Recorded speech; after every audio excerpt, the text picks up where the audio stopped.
tax that they call it now? Well, of course they are, Judge. This is this tells you everything that you need to know about Obamacare. Quite honestly, this is the labor unions and Rich Trumka and Jimmy Hoffa Jr. fought for President Obama on this health care bill. They fought to get him reelected. They were the ground troops.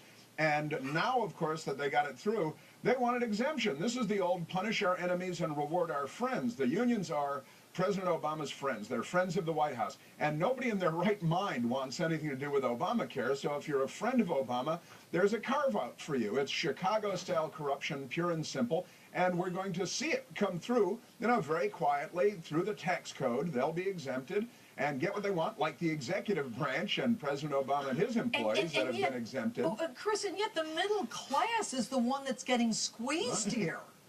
Always the case. It's always the case with these liberal programs where we're going to raise taxes, but it's not on you. And this is going to be great. Other people are going to have to pay for it, but not you. And that's how they always sell everything, and it never turns out that way. Steve, I'll go to you. I mean, where is the pass for the middle class American people?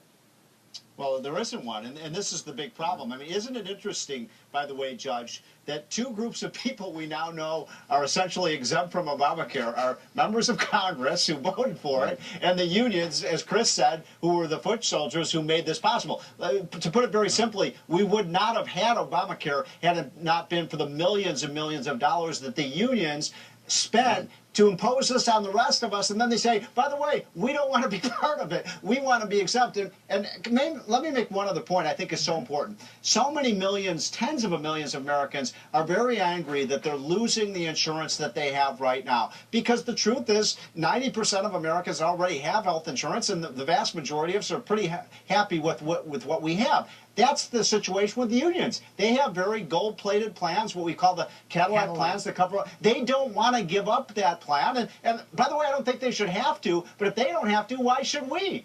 Well, and the sad part is I just had a woman from Texas, Maria, stage 4 breast cancer.